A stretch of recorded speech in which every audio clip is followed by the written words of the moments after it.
2024년 3월 넷플릭스에서 공개된 젠틀맨 더 시리즈를 보셨나요? 테오 제임스가 입은 완벽한 3피스 슈트, 절제된 몸짓, 우아한 말투가 화제였습니다.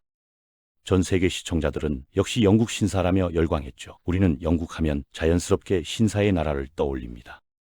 007 제임스 본드부터 베네딕트 컴버배치의 셜록까지 세련된 영국 남자의 이미지가 강렬하죠. 그런데 이상한 점이 있습니다. 영국인 스스로는 자기 나라를 신사의 나라라고 부른 적이 없습니다. 오히려 유럽 사람들은 과거 영국을 비웃을 때 이 표현을 썼죠. 그렇다면 영국은 신사의 나라는 말은 대체 어디서 나온 걸까요? 이번 영상에서는 영국 신사라는 말이 어떻게 탄생했는지 그 놀라운 진실을 파헤쳐 보겠습니다. 지금부터 시작합니다. 시작 전 구독, 좋아요 부탁드립니다.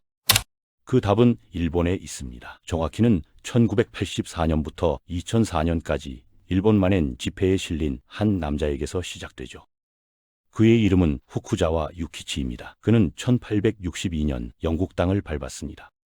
당시 일본은 200년 넘게 쇄국 정책을 펼치다 막 문을 연 상태였죠. 31살의 후쿠자와는 약 40일간 런던에 머물렀습니다. 그가 본 것은 충격 그 자체였습니다. 증기기관이 돌아가는 공장, 가스등이 밝힌 거리, 의회에서 토론하는 사람들. 특히 그의 눈길을 끈 것은 상류층 남성들의 모습이었습니다. 검은 슈트를 입고 실크 해트를 쓴 채 의젓하게 걷는 모습. 카페에 앉아 신문을 읽으며 품위 있게 대화하는 장면.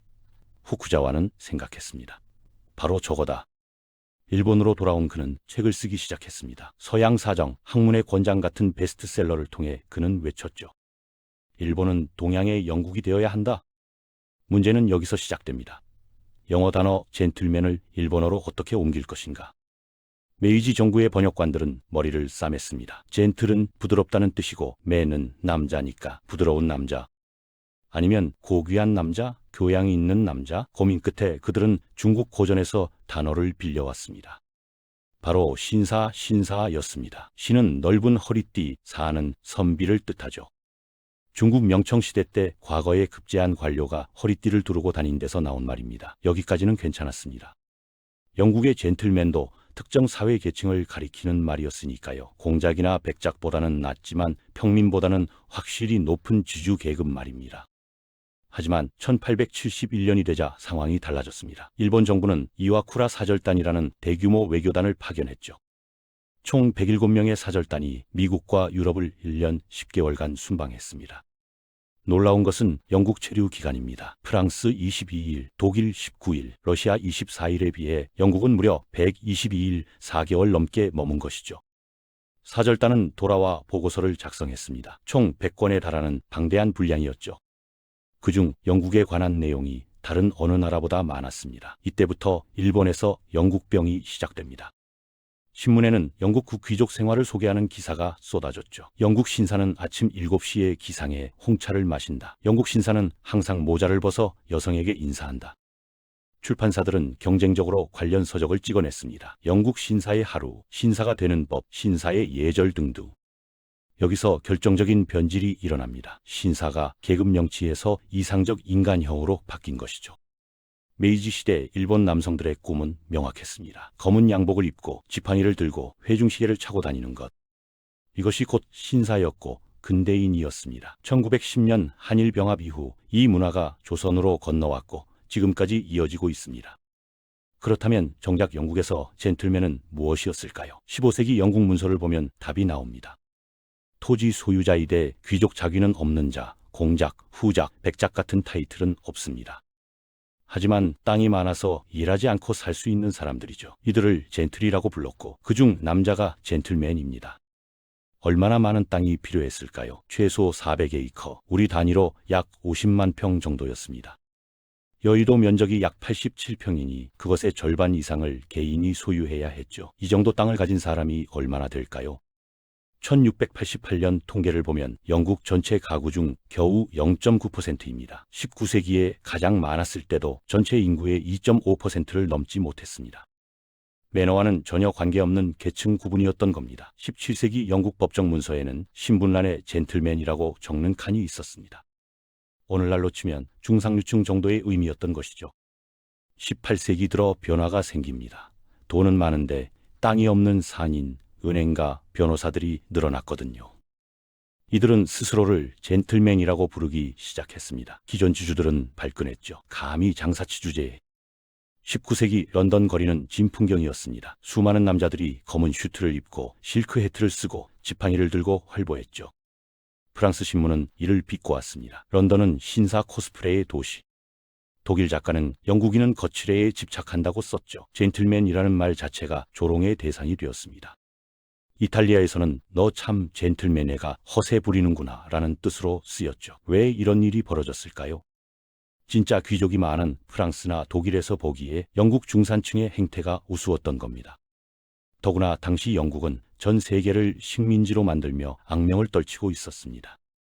그래서 유럽인들은 냉소적으로 물었습니다. 젠틀맨 어디가? 영국의 계급 시스템을 제대로 이해해야 합니다. 맨 위에는 왕족이 있습니다. 그 아래 5단계의 귀족이 있죠. 공작, 후작, 백작, 자작, 남작입니다. 이들은 세습되는 자기를 가진 진짜 귀족입니다. 상원에 자동으로 들어갈 수 있는 권리도 있었죠. 그 아래가 바로 젠틀리입니다. 준남작, 기사, 그리고 젠틀맨이죠. 그 밑이 중산층입니다. 의사, 변호사, 교수, 상인, 공장주 등이죠. 그 아래가 노동자 계급입니다. 공장 노동자, 광부, 선원, 하인 등 전체 인구의 70% 이상을 차지했죠. 이 시스템이 얼마나 견고했냐면요. 각 계급마다 사는 동네가 달랐고 쓰는 억양이 달랐고 입는 옷이 달랐습니다. 만나자마자 상대방이 어느 계급인지 알 수 있었죠. 영국에서는 억양만 들어도 계급을 알 수 있습니다. 가장 높은 것이 RP, 용인 발음이죠. BBC 아나운서나 왕실 사람들이 쓰는 발음입니다. How do you do? 둘 How do do로 발음합니다. R 발음을 거의 안 하고 모음을 길게 느리죠. 이게 바로 신사 억양으로 알려진 것입니다. 그 아래가 에스츄리 잉글리시 하고 영어입니다. 런던과 그 주변에서 쓰는 중산층 억양이죠. 그 밑이 코크니 억양입니다. 런던 이스트엔드 노동자들이 쓰는 억양이죠. 워터를 워러로, 이크를 핑크로 발음합니다. 영화 마이 페어 레이디를 보면 이게 나옵니다. 꽃 파는 소녀 일라이자가 코크니 억양을 쓰다가 RP를 배우는 내용이죠. 억양을 바꾸면 계급을 뛰어넘을 수 있다는 환상을 보여주는 영화입니다. 하지만 현실에서는 거의 불가능한 일이었습니다. 19세기 후반부터 상황이 역전됩니다. 영국이 교육을 통해 신사를 대량 생산하기 시작한 겁니다. 바로 퍼블릭 스쿨 시스템이죠. 이름은 퍼블릭이지만 실제로는 프라이빗입니다. 이튼, 해로, 럭비 같은 학교들, 귀족과 부유층 자제만 들어갈 수 있는 기숙 학교였죠. 학비가 얼마나 비쌌냐면요. 1890년대 이튼의 연간 학비가 200파운드였습니다. 당시 노동자 연봉이 50파운드였으니 4배죠. 요즘으로 치면 연봉 3천만 원 버는 사람이 자녀를 연간 1억 2천 넘는 국제학교에 보내는 겁니다. 일반 서민에게는 절대 불가능한 금액이었죠. 이 학교들은 신사 제조 공장을 표방했습니다. 라틴어, 그리스어, 수사학, 승마, 펜싱, 크리켓을 가르쳤죠. 학문보다는 태도를 가르치는 것이 핵심이었습니다. 졸업생들은 옥스퍼드나 케임브리지로 진학했습니다. 이 코스를 밟은 사람들끼리 강력한 네트워크가 형성되었죠. 그들은 정치인, 군 장교, 식민지 총독, 외교관이 되었습니다. 전 세계 어디를 가든 같은 학교 출신끼리 알아보고 챙겨줬습니다. 이것이 올드보이 네트워크입니다. 2024년 현재 영국에서 계급은 여전히 중요합니다. 2019년 런던 정경대 연구에 따르면 영국 상위 7%가 전체 부의 42%를 차지합니다. 하위 50%는 겨우 8.7%를 나눠갔죠. 더 놀라운 통계가 있습니다. 영국 총리의 65%가 옥스브리지 출신입니다. 대법관의 74%가 사립학교 출신이죠. BBC, 타임스 같은 주요 언론사 간부의 80% 이상이 사립학교 출신입니다. 계급 이동이 거의 불가능한 구조입니다. 2011년 런던 폭동이 터졌을 때 이게 드러났습니다. 노동자 계급 청년들이 거리로 나와 상점을 부수고 물건을 약탈했죠. 2016년 브렉시트 투표 결과도 계급별로 완전히 달랐습니다. 중상류층은 70% 이가 잔류를 선택했고 노동자 계급은 65%가 탈퇴를 선택했죠. 영국 젊은이들 사이에서는 계급천장이라는 말이 유행합니다. 아무리 노력해도 뚫을 수 없는 유리천장이죠. 신사, 그건 일부 특권층의 이야기일 뿐입니다. 실제 영국은 어떨까요? 축구 경기만 봐도 답이 나옵니다. 훌리건이라는 단어 자체가 영국에서 나왔죠. 1980년대 영국 축구 팬들의 폭력은 유럽을 공포로 몰아넣었습니다. 1985년 헤이젤 참사에서는 39명이 사망했죠. 신사의 나라 맞나요? 런던 이스트엔드의 펍을 가보세요. 금요일 밤이면 술 취한 남자들이 거리에서 싸웁니다. 경찰차가 출동하는 것은 일상이죠. 맨체스터, 리버풀, 글래스고 같은 도시들의 노동자 계급 동네는 거칠기로 유명합니다. 신사와는 거리가 멀죠. 실제로 현대 영국인 대부분은 신사라는 표현을 불편해합니다. 우리가 언제 그랬냐는 반응이죠. 오히려 계급주의를 연상시킨다며 거부감을 드러냅니다. 그런데 영국은 이 이미지를 포기하지 않습니다. 왜냐하면 돈이 되기 때문이죠. 007 시리즈만 봐도 알 수 있습니다. 제임스 본드는 완벽한 영국 신사입니다. 턱시도를 입고 마티니를 마시고 여성에게 예의 바르죠. 전 세계 관객들은 이 이미지에 열광합니다. 2014년 영화 킹스맨은 노골적으로 이를 활용했습니다. 매너가 사람을 만든다는 대사로 유명하죠. 신사 스파이 조직이라는 설정 자체가 영국 신사 판타지입니다. 2020년과 2024년 가이 리치 감독의 젠틀맨 시리즈도 마찬가지입니다. 범죄자들조차 신사처럼 행동하는 아이러니죠. 영국 관광청도 이를 적극 활용합니다. 왕실 근위병 교대식, 애프터눈 티, 트위드 재킷 투어 모두 신사 브랜드를 관광 상품화한 것이죠. 연간 수백억 달러의 관광 수입이 이 이미지에서 나옵니다. 그러니 영국 정부가 이걸 포기할 리 없죠. 신사는 영국의 소프트 파워입니다. 2024년 현재 전 세계에서 영국 신사를 가장 강하게 믿는 나라는 한국입니다. 미국인들에게 물어보세요. 영국 하면 뭐가 떠올라? 비 많이 오는 나라, 옛날에 잘 나가던 나라 정도입니다. 독일인들은 영국을 이웃 탈퇴한 골칫덩이로 봅니다. 프랑스인들은 역사적 라이벌로 보죠. 신사를 떠올리는 나라는 극히 드뭅니다. 하지만 한국에서는 다릅니다. 영어학원 광고에 영국 신사 영어라는 문구가 붙고 패션 매장에는 브리티시 젠틀맨 룩이라는 코너가 있죠. 재미있는 것은 일본도 마찬가지라는 점입니다. 도쿄 긴자를 가보면 영국 신사 스타일 간판이 보입니다. 120년 전 메이지 시대의 환상이 아직도 살아있는 겁니다. 하지만 차이점도 있습니다. 일본은 자신들이 만든 환상이라는 걸 어느 정도 압니다. 한국은 그것조차 모르고 원래 그런 나라라고 믿죠. 이 모든 것이 메이지 일본에서 시작된 오해입니다. 우리 일상 언어에도 신사가 박혀 있습니다. 신사답게 행동해. 그건 신사답지 못해. 이런 표현을 자연스럽게 쓰죠. 영어 젠틀맨에는 이런 뉘앙스가 없습니다. 그저 정중한 사람, 교양이 있는 사람 정도의 의미죠. 한국 드라마나 소설에서도 신사 캐릭터가 등장합니다. 잘 빠진 슈트를 입고 예의 바르고 여성에게 친절한 남자죠. 이게 바로 메이지 일본이 만든 이미지입니다. 남성 정장 브랜드 이름도 그렇습니다. 제2신사, 신사 임당 같은 브랜드들이 있죠. 모두 신사 고급 품격이라는 이미지를 활용한 것입니다. 심지어 신사복이라는 단어 자체도 일본에서 건너왔습니다. 일본어로 신사복, 신시후쿠라고 하죠. 120년 전 일본이 만든 단어가 지금도 우리 언어에 살아있습니다. 이것이 문화적 영향력의 무서움이죠. 한번 박힌 이미지는 쉽게 사라지지 않습니다.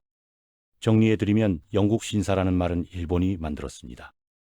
1860년대 메이지 유신 시기 영국을 동경하던 일본인들이 젠틀맥을 신사로 번역하면서 시작되었죠.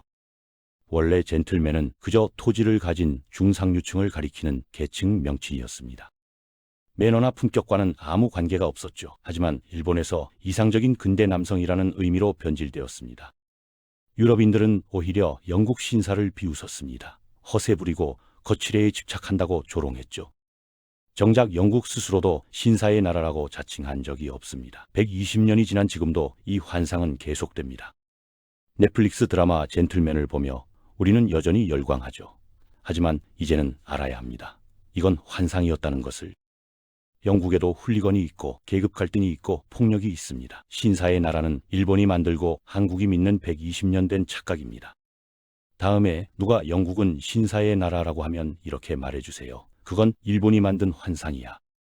마지막으로 재미있는 사실 하나. 젠트리피케이션이라는 단어 아시죠?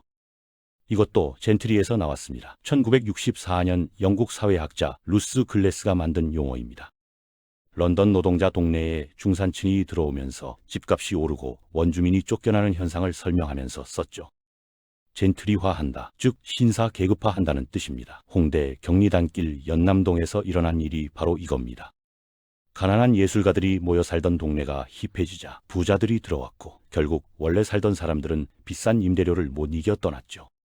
타운하우스도 마찬가지입니다. 18세기 영국 귀족들이 시골 저택 외에 런던에 가지고 있던 집을 뜻했죠.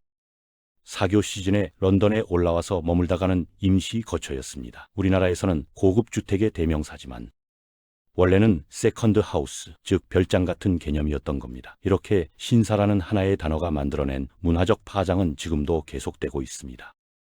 언어가 인식을 만들고 인식이 현실을 만듭니다. 오늘 영상은 여기까지입니다. 내용이 흥미로우셨다면 구독과 좋아요 부탁드립니다. 다음에는 또 어떤 지식과 진실을 파헤쳐 볼까요? 여러분의 궁금증을 댓글로 남겨주세요. 감사합니다.